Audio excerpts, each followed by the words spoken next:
Kaya ka na naman, hindi ka na naman ng candy. Ano? Ulit mo. Well, can't help it. Ang sarap eh. Magagawa mo. Baka gusto mo na isa. Meron pa ako dito. Tinitingnan pa lang kasi kita sumasakit ng pearly white teeth ko, Julius. Alam mo, Tet, total, nabanggit mo na rin ang sakit ng ngipin. She just paid over a visit to our friends at G Dental Group to find out the causes of tooth pain and how to treat it properly. Yan nga ang cause ng tooth pain. Pero sige, let's find out what Galang has to say. Maybe your advice will help curb your candy craving. Candy craving? Ay nako, kabibisita ko lang and sabi nila, my teeth are A-okay. Pero dahil sinabi mo, sige, tara, let's go there. Now na. But before that,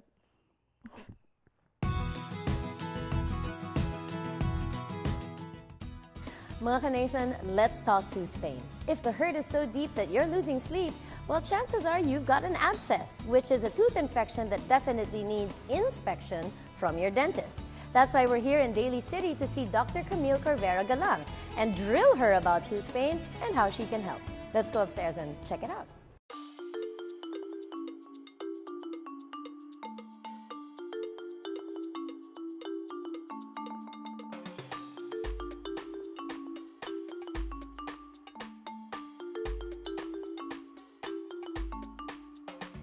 Hi, Dr. Galang. Thanks so much for having us back in your beautiful offices. Well, it's very nice if you visit us here, Mishi. Thanks. Well, okay, we're going to be talking about root canals, but I guess before we go into the aches and pains and the drilling, why don't we take a look at a healthy tooth and see where it all begins? Okay. Well, what we have here is a diagram of a naturally looking tooth. No? Okay. The outer area is the enamel, yun yung white na nakikita natin.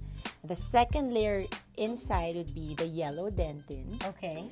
And then the innermost part, yung center, all the way dyan, is where the nerves and where the blood vessels are. Okay, so this is what a real normal healthy tooth looks like. Exactly. When the toothaches start and you know people start actually feeling the sensation of pain, what happens to the tooth? Pag humina yung ngipin sa enamel, that's an area for the bacteria to go in. Papasok ngayon siya, magsispread siya sa dentin. By that time, nangingigo na yung pasyente, sensitive to cold, to sour, to sweets. At that time, we can still do a filling on that very easily. Papastahan natin. Pag napabayaan though, it goes more towards the center of the tooth, towards the nerve. So yun na yung, Doc, hindi ako makatulog, ang sakit-sakit ng ngipin ko the whole night. Well, at that point, you know, we only have two options. If the tooth is infected, hindi na siya kayang agapan ng filling lang. No? So we either do a root canal treatment or to pull out a tooth, extraction. So a root canal treatment takes out the infected nerve and blood vessels while leaving the tooth inside the mouth. What are some of the underlying reasons why somebody would need a root canal? Okay. The most common one would be napabayaang decay, no? So either hindi sila nakapunta kagad sa dentista, lumala na yung situation. Hindi magaling mag-floss at mag-toothbrush. Or 4 years na hindi nagpapatingin sa dentista. Ala! Or yung iba, they have a filling there, nabasag yung filling, and so the bacteria would go inside and will develop a decay around the existing filling. So that's the most common one. Now, speaking of root canals, and I have one of these lovely dental tools. That's the Explorer. This is the Explorer. Yeah. Are root canals really painful? You know, root canals do not have to be painful. There are ways that we can minimize to totally eliminate the pain. Of course, we have to give the patient thorough yung anesthesia para wala silang nararamdaman.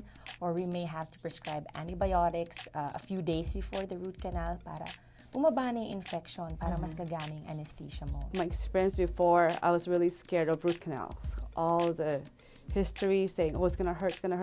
But after going to G Dental, it's painless. I was happy. And you mentioned swelling earlier in our conversation, no? And you said that that is a very serious issue. If, let's say, the infection is coming from one of the top teeth, molars natin, nagka-swelling yan, you know, we have some patients na pati yung mata nila namamaga, hanggang halos sumasarado na. If it's for a bottom tooth, it swells here, it can actually block your airway. You know, I don't think many people out there understand that a tooth problem can be lethal. Exactly, but it can be. Well, on that note, Doctor, if any of our Canation out there have those toothaches and tooth pains and need to see you, saan po kayo mahahanap? Well, we are located here at 901 Campus Drive in Daly City, Suite 201. So give us a call. G Dental Group, our number is 650-991-7055. All right, thanks again for joining us, Dr. Galang. You're welcome, Michelle. All right, mga ka-nation, don't let your nerves fray from unchecked tooth decay. Your dentist can definitely save you a lot of time and money, but call them right away pag masakit na yung ngipin mo. All right? Magbabalik ang Adobo Nation. Stick around.